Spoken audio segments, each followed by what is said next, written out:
Hello दोस्तों, आप लोग कैसे हैं। तो दोस्तों आज हम लोग बात करेंगे सीटेट एसएसटी पेपर 2 का। ठीक है ना। क्या तो सीटेट एसएसटी पेपर 2 का एनसीईआरटी प्लस पेडागोजी मतलब 10 है एनसीईआरटी का क्वेश्चन और 20 है पेडागोजी का क्वेश्चन। ठीक है ना।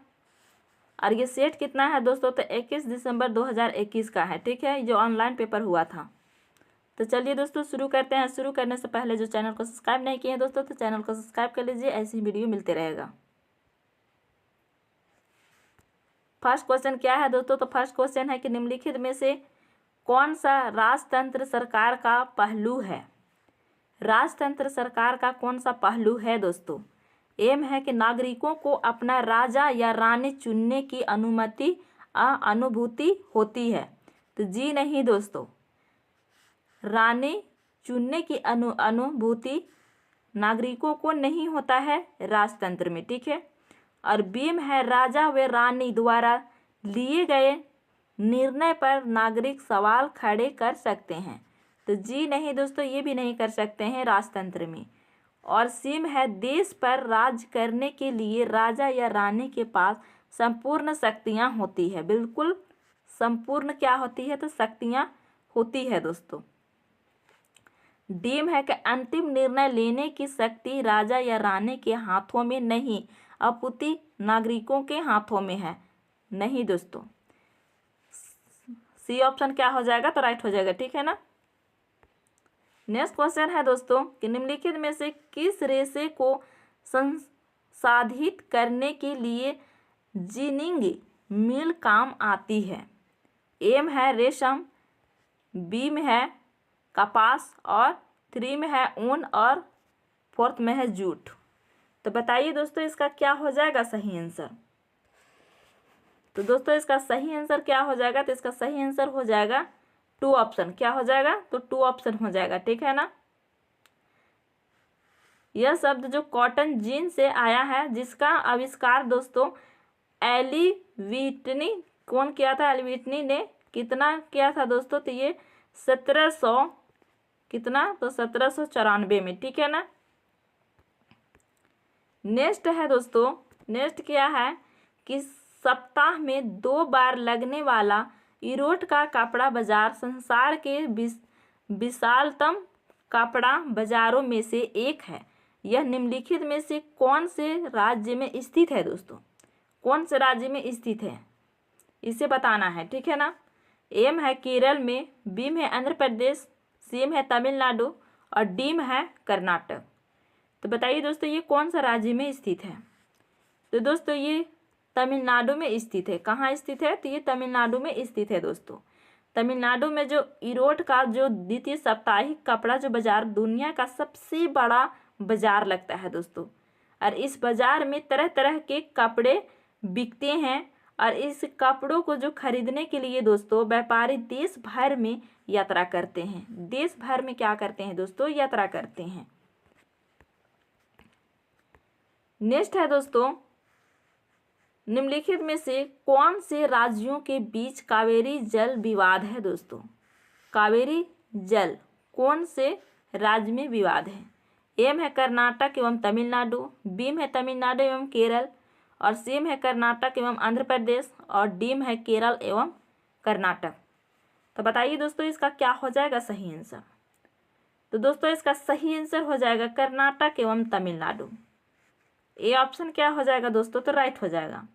जो कावेरी जल बंटवारा विवाद मुख्य रूप से तमिलनाडु और कर्नाटक के बीच में है, लेकिन कावेरी जो बेसिन के केरल और पुदुचेरी के छोटे क्षेत्र में भी शामिल है दोस्तों। ठीक है। नेक्स्ट है पाक्षिक समाचार पत्र खबर लहरिया जो महिलाओं के लिए समूह द्वारा संचालित किया जाता है, वह उत्तर प्रदेश के कौन से क्षेत्र से प्रारंभ हुआ। कौन सा क्षेत्र से प्रारंभ हुआ दोस्तों। एम है आगरा से, बीम है चिरकुट से, सीम है झांसी से और डीम है मिर्जापुर से। तो बताइए दोस्तों इसका क्या हो जाएगा सही आंसर। तो दोस्तों इसका सही आंसर हो जाएगा बी ऑप्शन। क्या हो जाएगा, तो बी ऑप्शन हो जाएगा। ये चिरकुट जिले, मतलब ये खबर लहरिया उत्तर प्रदेश के जो चिरकुट जिले में दलित महिलाओं द्वारा चलाए जाने वाले एक पाक्षिक समाचार पत्र है दोस्तों, ठीक ना। और खबर लहरिया महिलाओं के खिलाफ जो हिंसा है दोस्तों, हिंसा के जो मामलों और दलित मुद्दों पर रिपोर्ट करता है दोस्तों, साथ ही क्या करता है, नौकरशाही और या भ्रष्टाचार पर भी पर्दाफाश करता है। ये चिरकुट से निकलता है और इसका नाम है खबर लहरिया, ठीक है ना। नेक्स्ट है दोस्तों कि एक 12 साल का बच्चा कांच गिलास बनाने वाले कारखाने का काम करता है, तो इस स्थिति में किस मौलिक अधिकार का हनन हुआ? किस मौलिक अधिकार का हनन हुआ दोस्तों? तो दोस्तों एम है संस्कृति और शैक्षणिक अधिकार का, बीम है स्वतंत्रता के अधिकार का, और सीम है शोषण के विरुद्ध अधिकार का, और डीम है समानता के अधिकार का। तो दोस्तों कौन सा सही हो जाएगा? तो दोस्तों सही कौन हो जाएगा? तो सी हो जाएगा, शोषण के विरुद्ध अधिकार। क्या हो जाएगा? शोषण के विरुद्ध अधिकार, ठीक है ना दोस्तों। ये भारतीय जो संविधान है तो अनुच्छेद कितना में है दोस्तों? तो 23 और 24 में है। कितना में है? तो 23 और 24 में निहित है। और अनुच्छेद 24 में 14 वर्ष से कितना वर्ष से? तो 14 वर्ष से जो कम उम्र के जो बच्चों को कारखानों हो गया या कोई खतरनाक नौकरियों के ये नौकरियों हो गया या कोई भी ऐसा काम हो गया खतरनाक, तो वो नहीं करने देना है, ठीक है ना। तो ये क्या हो जाएगा? किसका होगा हनन? तो ये होगा शोषण के विरुद्ध अधिकार का, ठीक है ना। नेक्स्ट है दोस्तों भारतीय संविधान के संबंध में निम्नलिखित कथनों पर ध्यान दीजिए तथा सही विकल्प का चयन कीजिए। जो सही है उसे चयन करना है दोस्तों, ठीक है।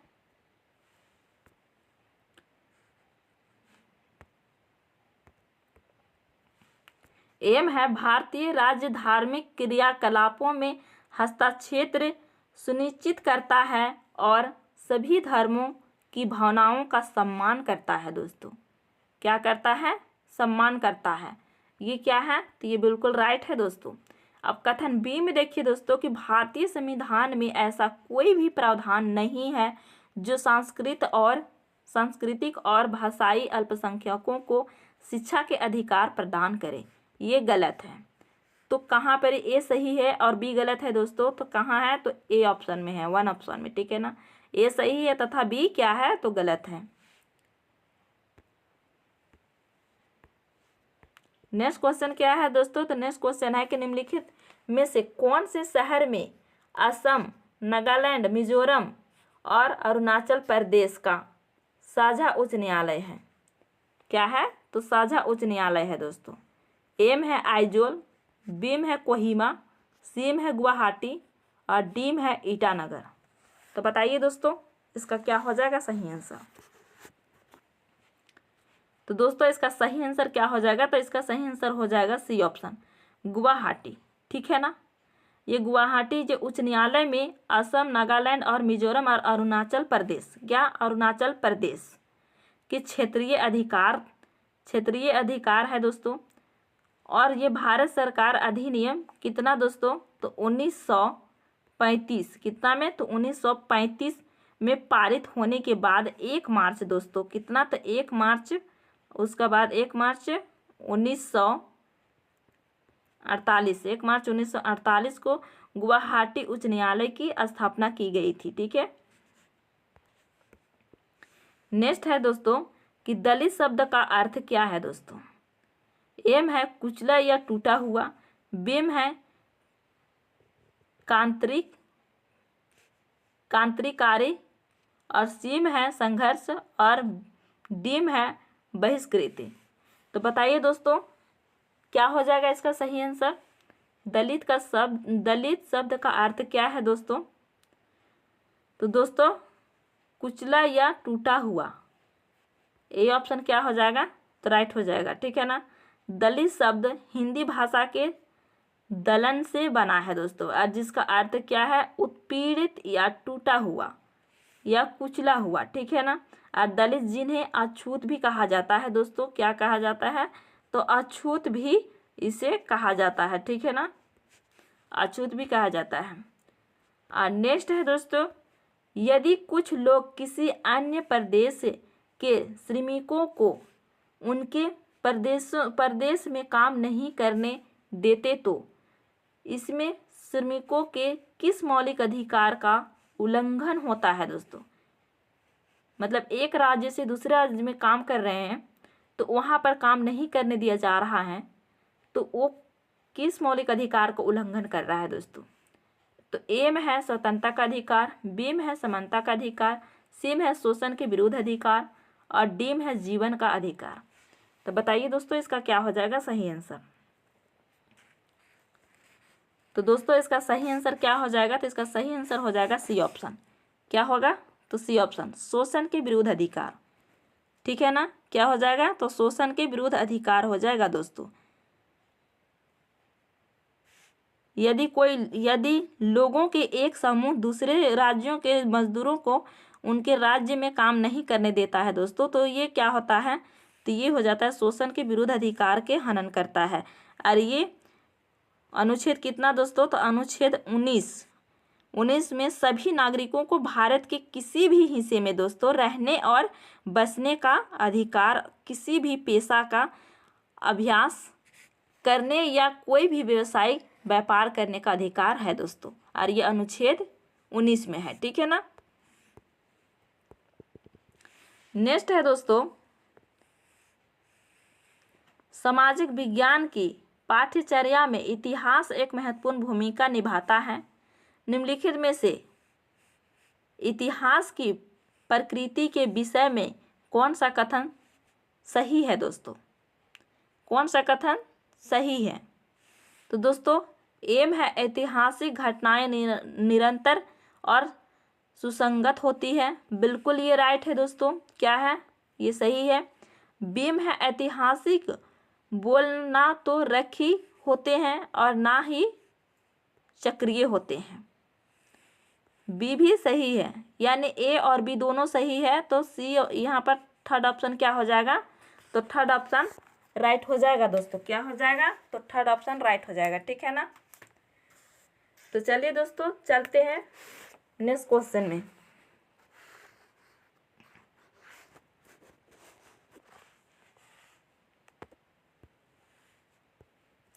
नेक्स्ट क्वेश्चन क्या है दोस्तों, तो बृहत सामान्यकरण तथा मानवीय दशाओं की संख्या करने वाले सार्वभौमिक सिद्धांतों की प्रयोज्यता पर प्रश्न भूगोल के किस उपागम के अंतर्गत उठाए गए हैं। एम है प्रादेशिक विश्लेषण और बीम है मार्क्सवाद और सीम है संगठन और डीम है आधुनिकतावाद। तो बताइए दोस्तों इसका क्या हो जाएगा सही आंसर। तो दोस्तों सही आंसर हो जाएगा डी ऑप्शन, ठीक है ना, डी ऑप्शन राइट हो जाएगा, ठीक है। नेक्स्ट क्वेश्चन है दोस्तों, सामाजिक विज्ञान के पाठ के लिए उद्देश्यों को सूचीबद्ध करते समय निम्नलिखित को ध्यान में रखना आवश्यक है। क्या चीज़ को ध्यान में रखना आवश्यक है। एम है वंचित शैक्षिक को स्पष्ट करें। क्या करें, वंचित शैक्षिक को स्पष्ट करें, ये बिल्कुल राइट है दोस्तों। बीम है सिखाने वाले के दृष्टिकोण से लिखा जाना चाहिए। क्या करना चाहिए, लिखा जाना चाहिए। और सीम है इस तरह के उल्लेखित होनी चाहिए जिससे विभ्रम ना करे। क्या करे, विभ्रम ना करे। और डीम है अध्यापक की भूमिका को स्पष्ट करे। तो दोस्तों सबसे पहले ए आएगा, उसका बाद फिर डी आएगा, उसका बाद फिर सी आएगा दोस्तों। तो कहाँ पर है दोस्तों, तो ये है ए ऑप्शन में, ठीक है ना। ए ऑप्शन क्या हो जाएगा, तो राइट हो जाएगा। नेक्स्ट है दोस्तों कि प्रारंभिक स्तर पर सामाजिक विज्ञान के अध्ययन में ग्लोब का प्रयोग करने से कौन सी दक्षता कौशल में बढ़ोतरी है दोस्तों, कौन सा है दोस्तों। तो दोस्तों एम है संवाद करने में और बीम है स्थानिक और सीम है तर्क करने में और डीम है सहयोग करने में।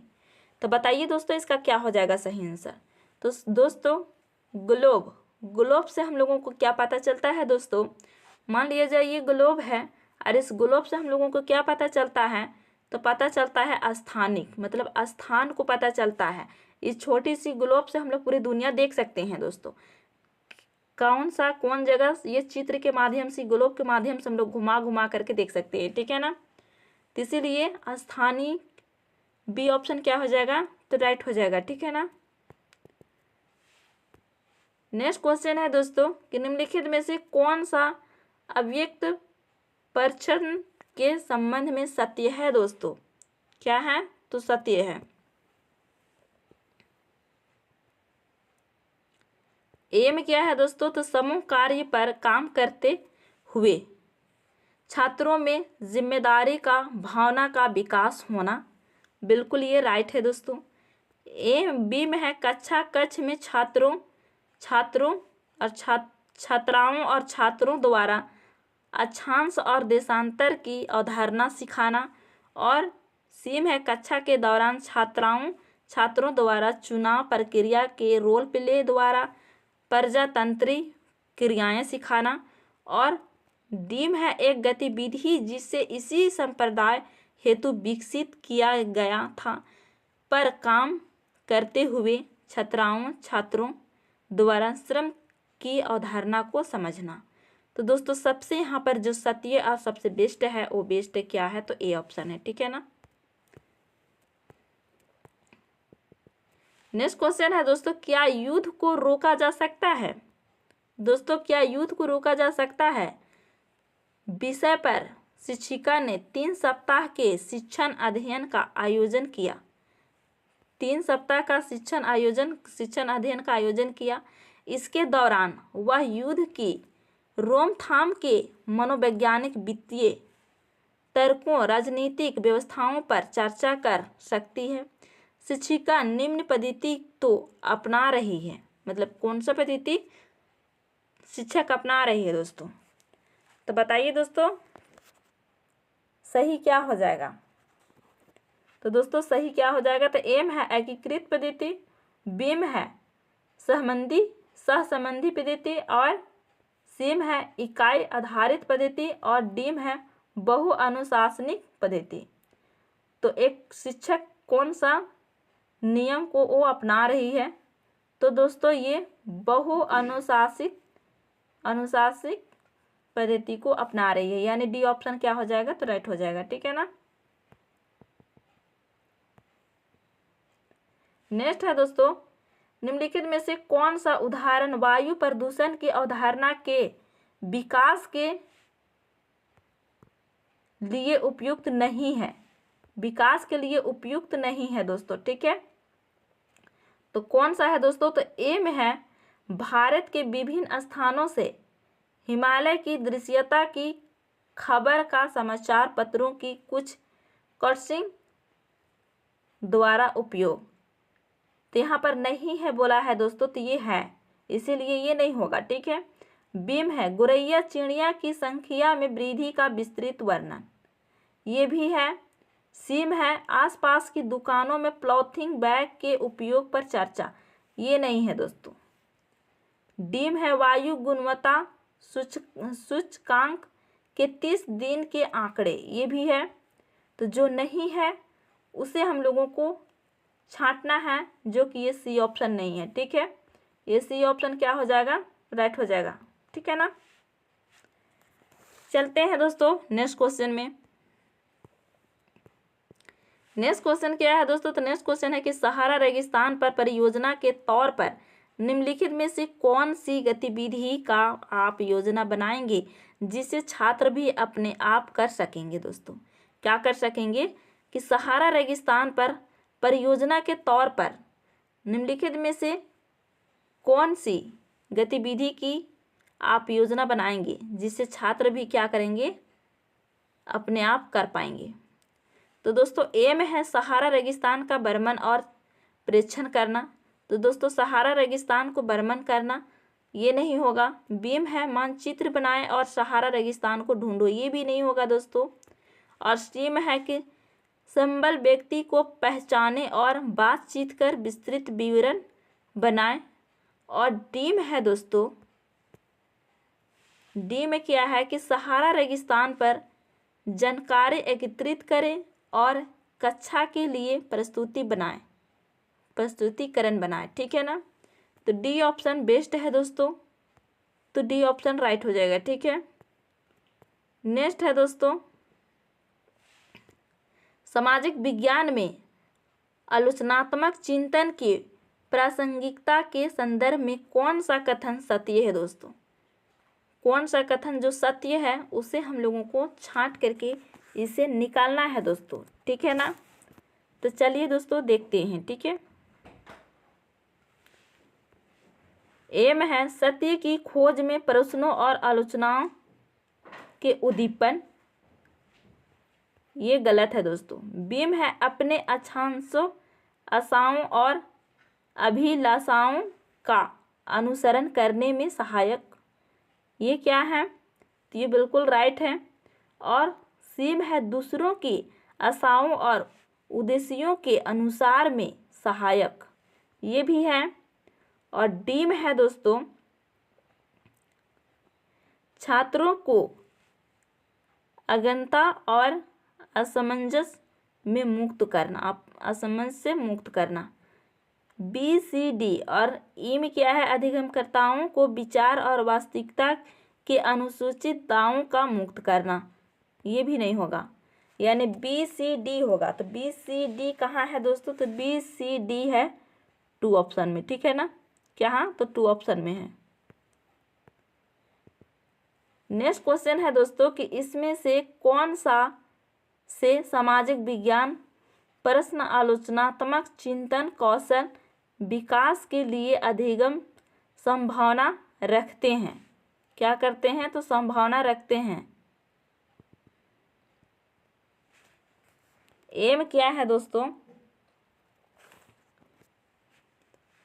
एम है कि आप क्या सोचते हैं आपके गांव, कस्बे और नगर में हाशियाकृत समूह कौन से हैं? चर्चा करें। ये क्या है? चर्चा करें। यहाँ पर क्या है? जो अधिक संभावना रखते हैं, अधिक संभावना दोस्तों। ठीक है ना, तो ये है दोस्तों। बीम है कि जनसंख्या पिरामिड क्या है? इनमें से किसी देश की जनसंख्या को समझने में क्या सहायता प्राप्त होती है? तो ये अधिक संभावना यहाँ पर पूछा है, तो जो अधिक होगा उसी को हम लोग छांटेंगे दोस्तों। और सेम है गंगा ब्रह्मपुत्र मैदान में अधिकतर चावल क्यों पैदा किया जाता है? क्यों पैदा किया जाता है? ये भी है। ठीक है, जी नहीं दोस्तों, ये नहीं, ये आसान से हल हो जाएगा। डीम है कि कल्पना करें कि आप मार्को पोलो है, चीन से पत्र लिखते हुए छपाई की उस दुनिया का वर्णन करें जो आपने वहाँ देखी। क्या आपने वहाँ देखी? तो दोस्तों एक क्या था? तो ए था सही। ठीक है ना, उसका बाद ये डी क्या है दोस्तों? तो डी भी है, तो ये डी भी सही है। अब चलते हैं ई में। मुगल और अंग्रेजी शासन में जमींदार की भूमिका का परीक्षण करें। तो क्या परीक्षण करें? जो अधिक संभावना था दोस्तों, तो ए और डी और ई हो जाएगा। ठीक है ना, क्या? तो ए और डी और ई हो जाएगा। ठीक है, तो ए डी ई कहाँ है दोस्तों? तो डी ऑप्शन में है। कहाँ है? तो ये डी ऑप्शन में है। ठीक है ना, डी ऑप्शन क्या हो जाएगा? तो राइट हो जाएगा। ठीक है, नेक्स्ट क्वेश्चन पे चलते हैं दोस्तों। नेक्स्ट क्वेश्चन क्या है? तो किसी क्षेत्रीय दौरे की योजना में संबंधित कथन नीचे दिए गए हैं, इन कथनों का सही क्रम क्या होगा दोस्तों? सही क्रम, अब इसको सही क्रम में लगाना है दोस्तों। ठीक है, एम है यात्रा के विषय पर चर्चा करने के लिए पाठ तैयार करना, ये फर्स्ट में हो जाएगा। ठीक है, फर्स्ट में कौन हो जाएगा? तो ए हो जाएगा।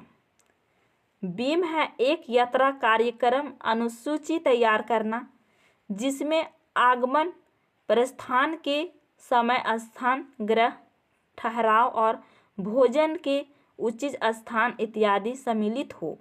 तो ये बी क्या हो जाएगा, तो दूसरा में हो जाएगा। उसके बाद सी में है दोस्तों कि विद्यार्थियों के लिए एक प्रारंभिक निर्देश पुस्तिका तैयार कर।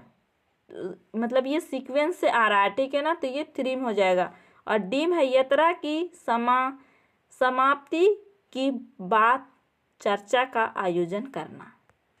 जब यात्रा खत्म हो जाएगा उसका बाद, तो कहाँ है सीक्वेंस से है, तो ए बी सी डी जो सीक्वेंस होगा वही आंसर सही होगा, ठीक है।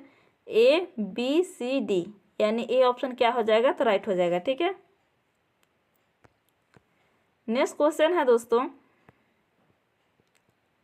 निम्न में से किसी समस्या का सामाजिक विज्ञान के शिक्षक को ज़्यादातर सामना करना पड़ता है,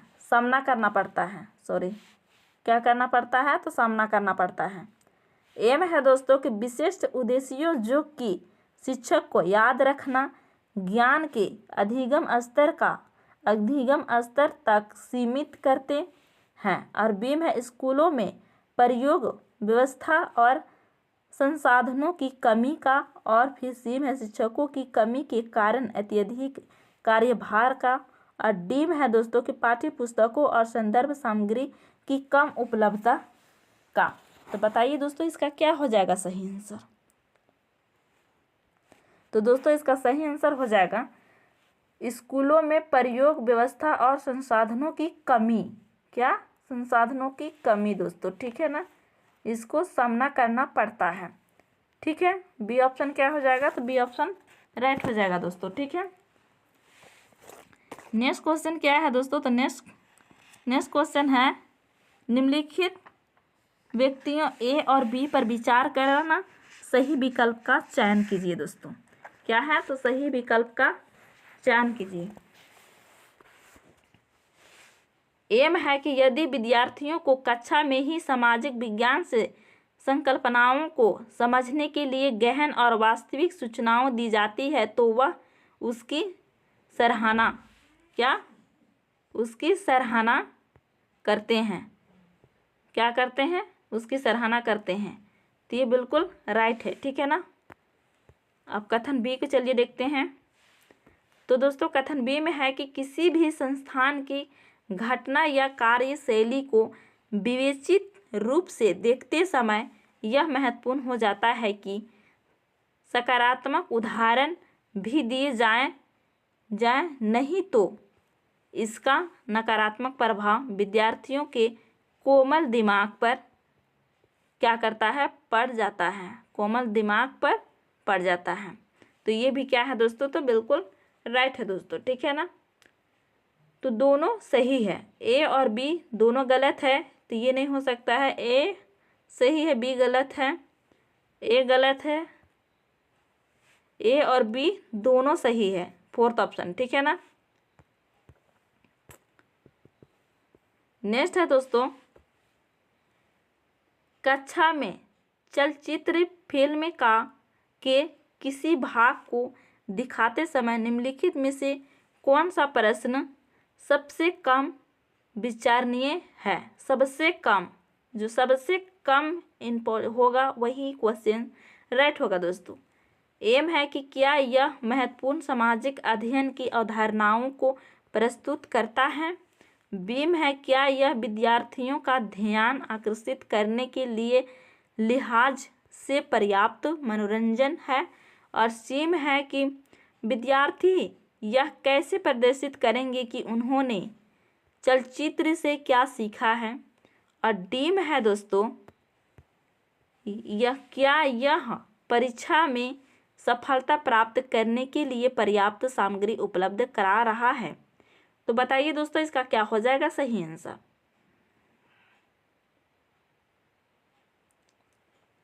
तो दोस्तों इसका सही आंसर हो जाएगा क्या यह परीक्षा में सफलता प्राप्त करने के लिए पर्याप्त सामग्री उपलब्ध करा रहा है। डी ऑप्शन क्या हो जाएगा दोस्तों, तो डी ऑप्शन राइट हो जाएगा, ठीक है ना। नेक्स्ट क्वेश्चन है दोस्तों, नेक्स्ट क्वेश्चन क्या है, तो नेक्स्ट क्वेश्चन है कि विद्यार्थियों में व्यक्तिगत भूगोल की समझ के विकास में सबसे प्रभावी क्रियाकलाप कौन सा है दोस्तों? सबसे क्या है? तो सबसे प्रभावी क्रियाकलाप दोस्तों, एक में है कि स्थानीय पार्क घूमने के लिए साप्ताहिक योजना तैयार करना, और बी में है रोजाना स्थानीय पार्क जाने की योजना बनाना, और सी में है विद्यार्थियों को विद्यालय के बगीचे का स्वामित्व देना और उन्हें उनकी मर्जी से गतिविधि करने की अनुमति देना, और डी में है विद्यार्थियों से उनके चयन और रुचि के अनुसार विद्यालय के खेल के मैदान को व्यवस्थित करवाना। तो बताइए दोस्तों इसका में सही आंसर क्या हो जाएगा? तो दोस्तों इसमें जो सबसे यहाँ पर क्या है प्रभावी है उसे यहाँ पर दिया गया है। सबसे जो प्रभावी है वो क्या है दोस्तों? तो स्थानीय जो पार्क है उसमें घूमने के लिए साप्ताहिक योजना तैयार करना, ये सबसे बेस्ट रहेगा। जब स्कूल है, स्कूल के पास पार्क है छोटा सा, उस छोटे से पार्क में सप्ताह में एक दिन योजना बनाएंगे और उस बच्चे को ले जाएंगे वहाँ पर देखने के लिए, तो वो बच्चे इसके देख करके आने के बाद उसे क्लास में अगर पूछा जाए तो वो बेझिझक वहाँ पर क्या देगा? तो जवाब दे देगा वहाँ पर जो चीज़ भी देखा है। ठीक है ना? तो ये साप्ताहिक योजना तैयार करना, यानी फर्स्ट ऑप्शन क्या हो जाएगा? तो राइट हो जाएगा। ठीक है, नेक्स्ट है दोस्तों, नेक्स्ट क्वेश्चन क्या है दोस्तों? तो निम्नलिखित में से कौन से उद्देश्य सामाजिक विज्ञान के मूल्यांकन का उद्देश्य नहीं है? क्या है? तो नहीं है दोस्तों। एक में है कि प्रत्येक शिक्षार्थी की आवश्यकताओं और अधिगम शैली को ज्ञात करना। क्या करना? अधिगम शैली को ज्ञात करना दोस्तों। उसका बाद है बी में कि शिक्षण अधिगम प्रक्रिया की प्रभावकारिता को बढ़ाना, और सी में है सहपाठी मूल्यांकन और स्व मूल्यांकन की प्रक्रिया में शिक्षार्थियों को सम्मिलित करना, और डी में है योग्यता के आधार पर छात्रों को पहचान और पृथक करना। तो बताइए दोस्तों यहाँ पर कौन सा उद्देश्य नहीं है उसे बताना है। क्या है? उद्देश्य नहीं है उसे बताना है दोस्तों। तो दोस्तों प्रत्येक शिक्षार्थी की आवश्यकताओं और अधिगम शैली को ज्ञात करना, ये नहीं है दोस्तों। ठीक है ना? क्या है? तो ये नहीं है।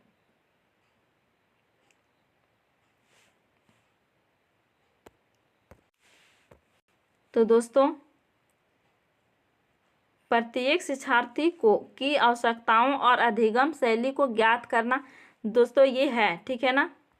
सॉरी नहीं है बोल दिए थे, ये है। बीम है शिक्षण अधिगम प्रक्रिया की प्रभाविकता को बढ़ाना। क्या? शिक्षण अधिगम प्रक्रिया की प्रभाविकता को बढ़ाना, ये भी है दोस्तों। क्या है? ये भी है। ठीक है ना? फिर सी में है दोस्तों कि सहपाठी मूल्यांकन और स्व मूल्यांकन की प्रक्रिया में शिक्षार्थियों को सम्मिलित करना दोस्तों। क्या है? शिक्षार्थियों को सम्मिलित करना, ये नहीं है दोस्तों। सी ऑप्शन क्या हो जाएगा? तो गलत हो जाएगा। और डी में है कि योग्यता के आधार पर छात्रों को पहचानना और पृथक करना, ये है दोस्तों। ठीक है ना? तो ए बी और डी, ए बी और डी दोस्तों। ठीक है, यहाँ पर सी है गलत है, यहाँ पर सी है गलत है, अरे यहाँ पर डी है ये नहीं, तो ये भी गलत हो जाएगा। ए बी और डी क्या हो जाएगा? डी। नेक्स्ट क्वेश्चन है दोस्तों कि सामाजिक विज्ञान की पाठ्य पुस्तक में पाठ के उपरांत दिए गए प्रश्नों का उद्देश्य है दोस्तों। प्रश्नों का क्या उद्देश्य है दोस्तों? एम है कि अध्याय में दिए गए मुख्य विचार और अवधारणाओं पर पुनः पठन। क्या? तो पुनः पठन, ये क्या है? तो ये राइट है दोस्तों, इसका प्रश्न का उद्देश्य। ठीक है ना? और बीम है दोस्तों कि अपने शब्दों में उत्तर देने का अवसर प्रदान करना दोस्तों, ये भी क्या है? तो राइट है दोस्तों, मतलब अपने ही शब्दों में अवसर प्रदान करना। ठीक है ना? ए और बी मतलब दोनों सही है दोस्तों। थर्ड ऑप्शन क्या हो जाएगा? तो राइट हो जाएगा। ठीक है ना? नेक्स्ट है दोस्तों कि संज्ञानात्मक क्षेत्र के निर्देशात्मक उद्देश्य को लिखने के संदर्भ में कौन सा कथन सही प्रकार लिखा गया है दोस्तों? सही प्रकार से लिखा गया है। तो चलिए देखते हैं।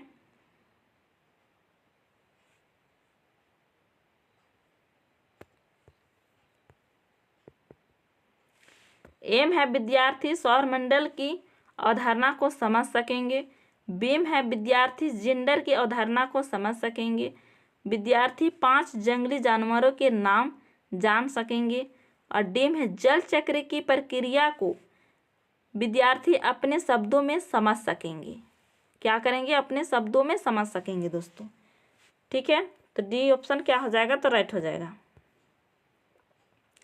नेक्स्ट है दोस्तों, कौशल अर्जन के निर्धारण को निम्नलिखित के द्वारा सर्वश्रेष्ठ तरीके से किया जा सकता है। एम है कि पेन, कलम और पेपर कागज परीक्षा। बीम है कक्षा और व्यक्ति अवलोकन। और सीम है उस स्थिति में प्रदर्शन जिसमें कौशल के प्रयोग की आवश्यकता होती है दोस्तों। तो दोस्तों यहाँ पर देखिए ए में है कि पेन, कलम और पेपर कागज परीक्षण। यहाँ पर क्या बोला गया कि सर्वश्रेष्ठ तरीके से किया जा सकता है दोस्तों, तो ये नहीं किया जा सकता है। ठीक है, ये गलत हो जाएगा। तो बी और सी राइट हो जाएगा। क्या होगा? तो बी और सी राइट हो जाएगा दोस्तों। ठीक है, बी और सी कहाँ है? तो थर्ड ऑप्शन में है। ठीक है ना। नेक्स्ट क्वेश्चन है दोस्तों, शिक्षक द्वारा शिक्षण अधिगम योजना बनाते हुए निम्न में से मूल्यांकन की कौन सी रूपरेखा को विविध अधिगम परिस्थितियों से एकीकृत अधिगम के प्रमाण तथा नियमित और समायोजित प्रतिपुष्टि की जरूरत होती है? क्या होती है? प्रतिपुष्टि की जरूरत होती है। एम है कि निगम का आकलन,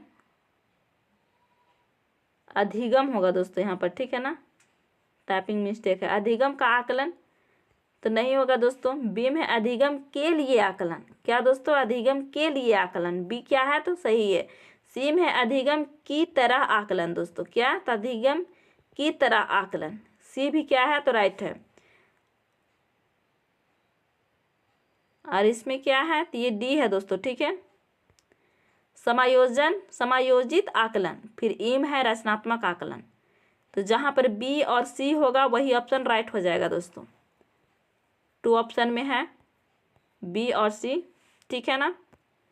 तो दोस्तों आज का वीडियो में इतना ही। अगर वीडियो अच्छा लगा हो तो लाइक, शेयर और कमेंट करके ज़रूर बताइएगा। और जो चैनल को सब्सक्राइब नहीं किए हैं दोस्तों, तो चैनल को सब्सक्राइब कर लीजिएगा। फिर मिलते हैं नेक्स्ट वीडियो में। तब तक के लिए टेक केयर एंड बाय दोस्तों।